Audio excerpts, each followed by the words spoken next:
welcome back to my film and TV channel. We're over to TV today, and this is on ITV1, and it's a second series. Yes, the first series of this was back in 2022, but I think the writer, had a pregnancy, so they've sort of having to wait 3 years for this one, but it's an adaptation of a book. It's called Karen Pirie, and this is season 2. It's based, of course, on the Inspector Karen Pirie series of novels by Val McDermid. If you read, I think I've read one of them. I think I have. I'm not too sure on that one. I might have seen it and not read it, but I don't know. I can't remember. I read that many books, I can't remember. Vicky Jessup of The Standard said of Series 2, "This show is criminally good. This intricate puzzle box of a series captures much of the same magic as its predecessor." She scored it 4 out of 5. The Times said, "A slow but involving return for the Scottish sleuth." Yeah, can it be slow and criminally good, or is it somewhere in between? We'll have a quick look at it anyway. The first series was screened on ITV in September-October 2022. Doesn't seem 5 minutes ago, does it?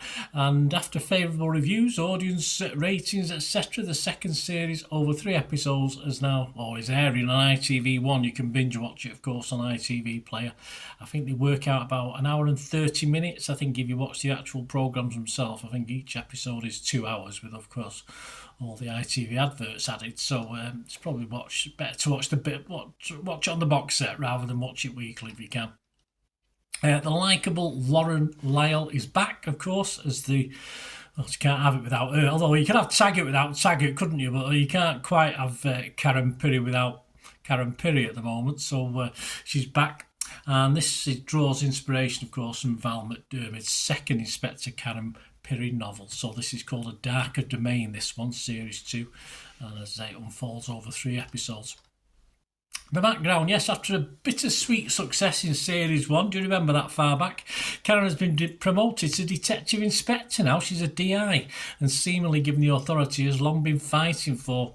And just as she's getting into the swing of a powerful new role, she's assigned an infamous unsolved case that will put her under intense scrutiny. Of course it will, from her boss, from the media, and ultimately the sinister forces that would rather the past stayed in the past, won't we all? Anyway, stars in this series is pretty much a who's who of UK series, from Sex Education to EastEnders to Holby City. Don't worry, some of the better actors from Holby City and EastEnders are in this. Not a bad cast in general. We've also got Chris Jenks, Zach Wyatt, Steve John Shepherd, Emma Kenny, Rakti Thakrar, Saskia Ashdown, James Cosmo, Francis Tamelty, John Mitchie, Julia Brown, Mark Rowley, Kat Ronnie, Connor Berry and Stuart Campbell, and plus many more as well, all different credits to the name. Right, my thoughts on this. Of course, it's told with flashbacks. It's a cold case thing, as per any good cold case police drama.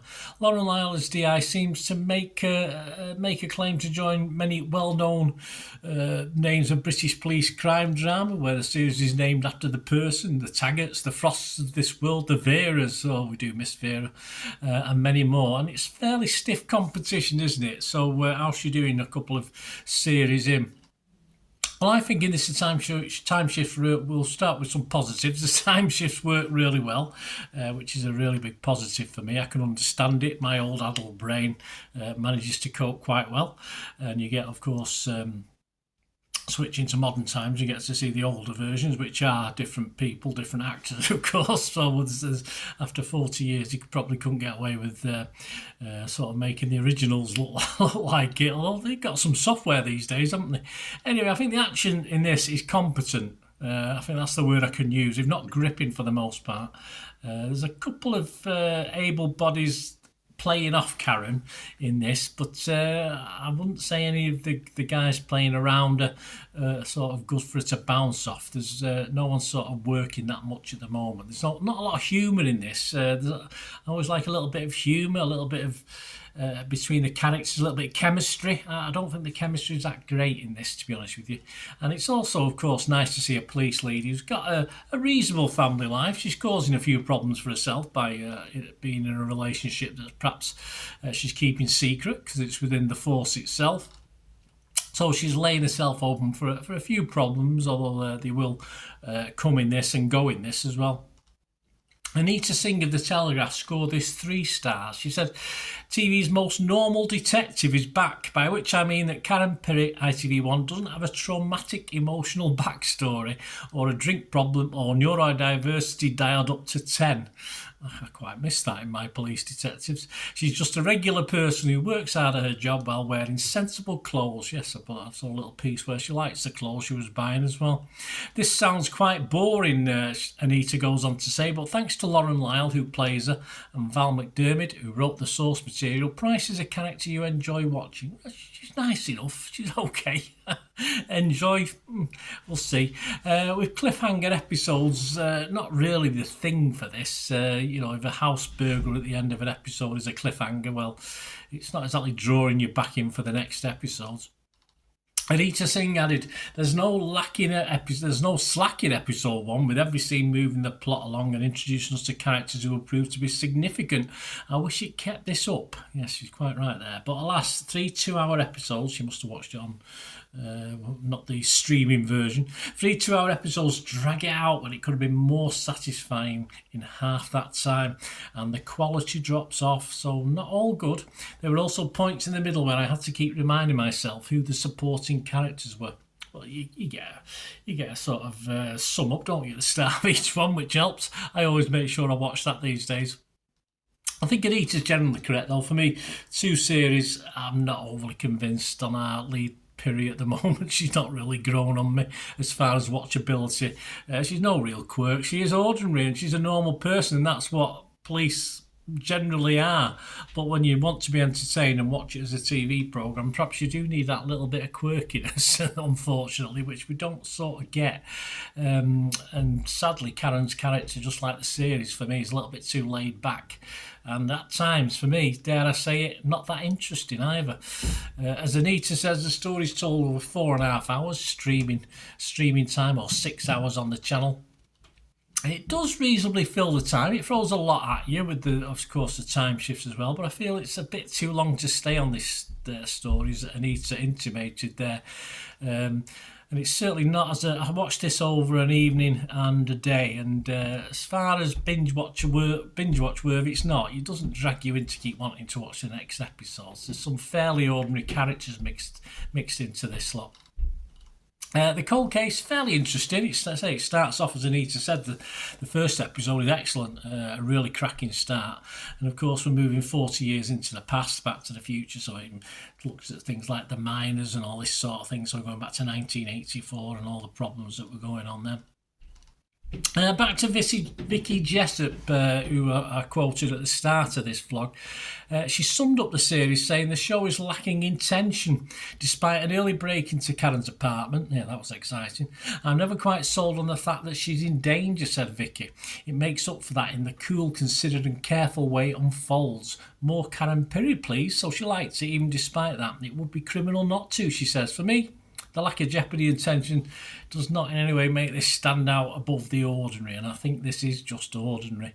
Of course, this is from the people who made Line of Duty, and they've certainly slowed the pace down in its offerings based on that, and almost leisurely stroll with this, a seaside walk as opposed to a speed walk, along the beach walk as opposed to a speed walk.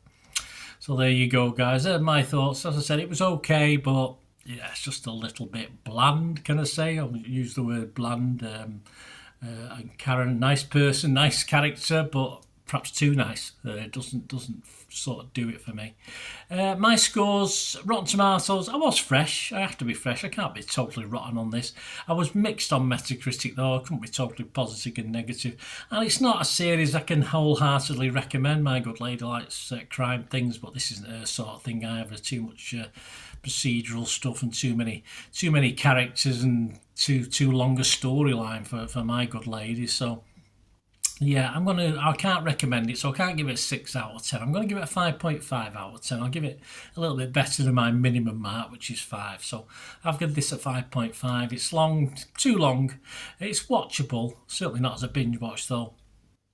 But I do miss Vera. I do miss Frost. I wish I could move on, and I wish Karen Pirie was the answer to missing Vera and Frost and people like that. But sadly, she isn't. So there you go.